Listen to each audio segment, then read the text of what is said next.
Thanks for having me, Angie, and hi, everybody. Wish I could see you. Um, so I'm Stephanie, and I'm here to talk to you today about high-performing product teams, as well as how to scale effective product leadership.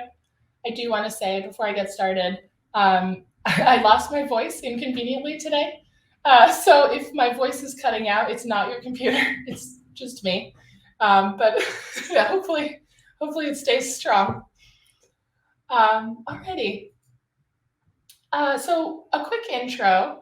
I've been doing product basically my entire career, and close to, I guess, 2 decades now, I've been leading high-performing product teams. I've worked across a number of big tech conglomerates, generally on like e-commerce or content marketplace type sites, as well as like platforms and services, so like the internal guts, all the fun stuff, across federal government as well as private sector. I tend to enjoy leading smaller teams. So like I'd say my sweet spot's probably like around 20. Smaller teams with outsized impact working on a mission critical endeavor that helps vulnerable populations. I guess the last part is probably the most important to me. I really want to feel like I'm having impact on people who need it. And then personally, I've lived all over the world as the child of a diplomat does, moving every couple of years. So I think it's probably pretty small on the slide, but you can see a lot of the little blue dots just littered around. I'm also a Enneagram 3 for those in the know, which is basically very success oriented, but and driven. But I guess like always wanting to feel that I'm bringing value in everything that I do, which I think is probably like a universal trait, but they ascribe it to the number threes. I'm also a Pisces, so sensitive and confused, I guess. Two fish swimming in different directions. And then I don't have this on here, but I'm a big I, little d on the DISC assessment, which means I'm basically a megaphone. I love to amplify people and ideas and concepts that align with what I believe. And then I'm also a ENTJ, commander personality, so very focused on getting shit done. And yeah, in general, I love these little personality tests, and I actually see them as great tools for teams, to be honest, to compare and talk about themselves. Because one, it creates self-awareness, but it also creates shared awareness across the teams of why certain people might behave certain ways or might think certain ways. Of course, the disclaimer is these are like pseudoscience, so it's really just a fun thing, but I think it really helps with culture and getting to know each other, and all that. So that's part of why I wanted to share with you today. So a lot of you have probably seen this adage. I'm sure it's been across the internet forever, but people plus process equals performance. I very much subscribe to this philosophy. And as I've mentioned, I've been leading teams for far longer than I've actually been shipping products, like hands-on product. And as many of you probably know from experience, when you move into management, you get further and further from a lot of the aspects of PM that initially drew you to it and gave you life. So there's no more exhilaration of a launch day when you know you're accountable for success or failure. There's no more knowing every detail of how things work or like what your customers need. You have to rely on others for that. And you should, because no one person can keep all of this in their brain. And there's no more like deep camaraderie that comes with the pain and challenge of like shipping a product, with your building partners. So this can be a huge mindset shift for people who move up into higher leadership. How I flipped that in order to keep my personal product power source strong was really to continue to apply product thinking at a more detailed level, by thinking of my team as a product portfolio, like not the actual products they were managing, of course, practically speaking, that is a portfolio, but thinking about the actual people as like products in my portfolio. And so really looking at them and understanding what's their vision for themselves, and how does this company, how does this role, how do I fit into that? And what does success in their life look like? What are they really trying to accomplish and achieve? Where are they trying to go? And then working with them to really put together a plan. So to me, like each team member is a product, and their success is ultimately my success, which is ultimately the company's success. So this is sort of like the cynical take on servant leadership. But you'd be surprised at how easily you can manage your career and yourself like a product as well. But today we're going to talk about high performing product teams. So one disclaimer I do want to give is that when I say product teams, I don't actually just mean PM at all by any stretch. You can apply these principles to that, but I'm actually more thinking of like the people who are accountable for building the right product in the right way at the right time for the right users. So not just the PMs, but really the triad of like tech leads and UX designers, as well as all the service-oriented groups who help make product launches a major success. So I'll start with the definition.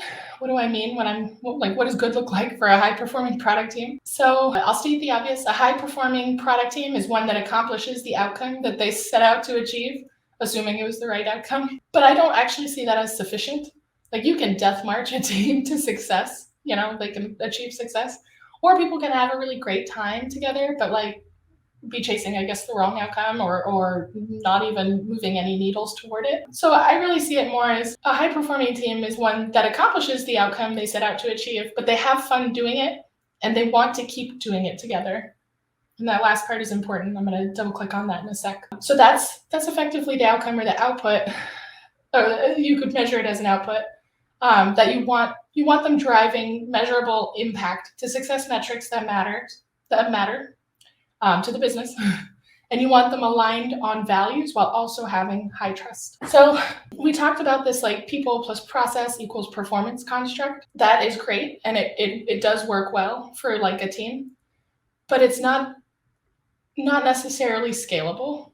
The way to make it scalable is to actually create that culture. So you're not really creating a high performance team.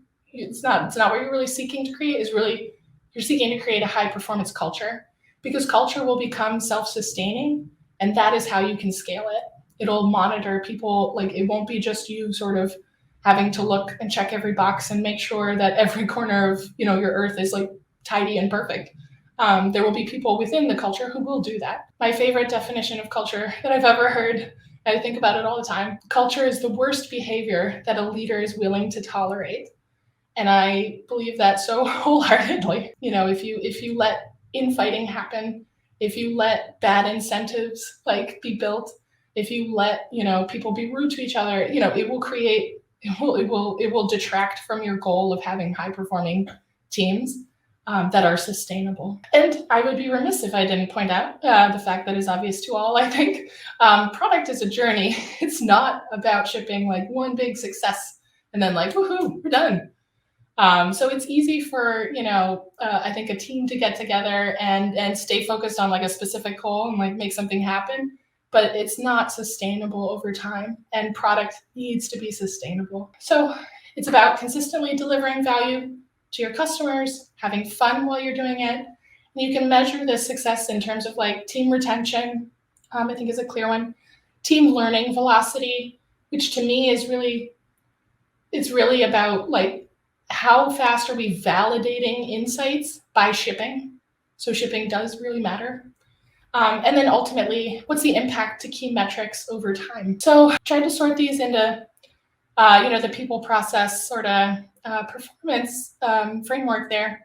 But like the conditions that you as a leader at the highest level like need to set is really like clarity on outcomes.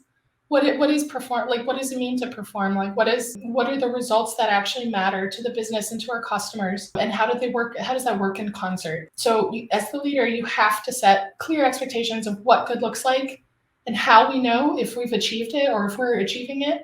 But also like the guardrails of like, how do we know we're not achieving it? Like the team needs that structure, that top-down structure to be able to work backward from. And then you do need, I shorthanded this as like Maslow's hierarchy of needs. Like you do need to start there. It is incredibly, like psychological safety for me is probably the most important factor for a team in order for them to really like bring their all to bear, and for everyone to trust that like their special expertise and will complement each other. We will find a way to complement each other. And actually, there's a book, Culture Code. I forget who wrote it, but I really like the way he described sort of like a low trust culture versus high trust.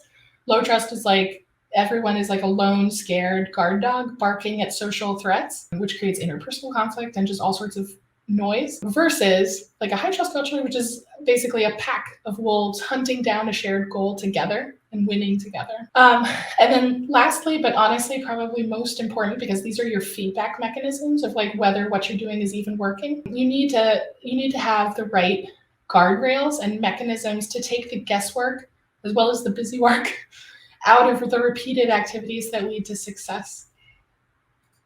So now I'm going to talk a little bit more about each of these. Sorry for so much text on a slide.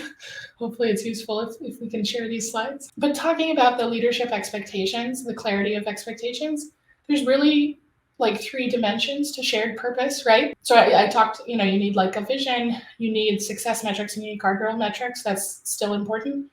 But like taken together, that's like purpose, right? And in order to like really institute shared purpose, you need like the clarity. You need shared clarity of that purpose. People all need to understand.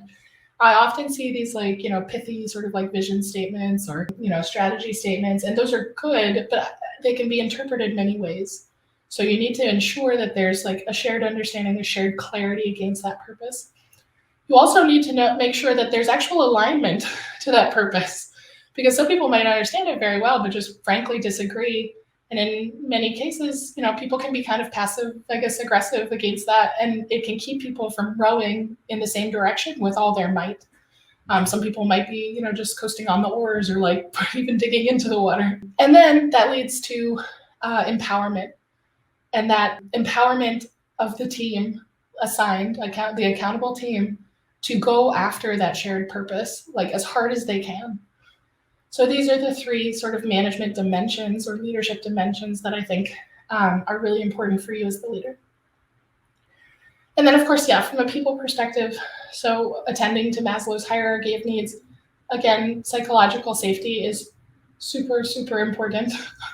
I really don't believe that you can accomplish great things for very long when that is lacking. I also think as a piece of that, you need to create space for more voices. So I often observe on teams, there are certain personalities that are very comfortable speaking up and sharing their opinion or sharing their thoughts or sharing their disagreements. But then there's often many more that are not comfortable doing that. And so I take a lot of time with the teams, and I instill this in my leaders as well, to pause. I will oftentimes like ask a question in meetings, and then I will sit there for an uncomfortably long period of time, just like looking at the team and like smiling until someone is uncomfortable enough to speak up. Or for folks that I know are more introverted or less comfortable speaking up, I'll ask them a very specific question. Like I'll be like, hey, Fred, blah, blah, blah. Because I was thinking, and then I'll talk for like about 30 seconds intentionally to like buy them time to process or like give them something to key off of. And then I repeat the question. Anyway, Fred, I'd really love to hear your opinion on X. So just like those little tricks, like it creates a warmth, I think, for people and a welcomingness that lets them bring their best to the table. And then being really explicit about your values, even writing them down, honestly. What are your values?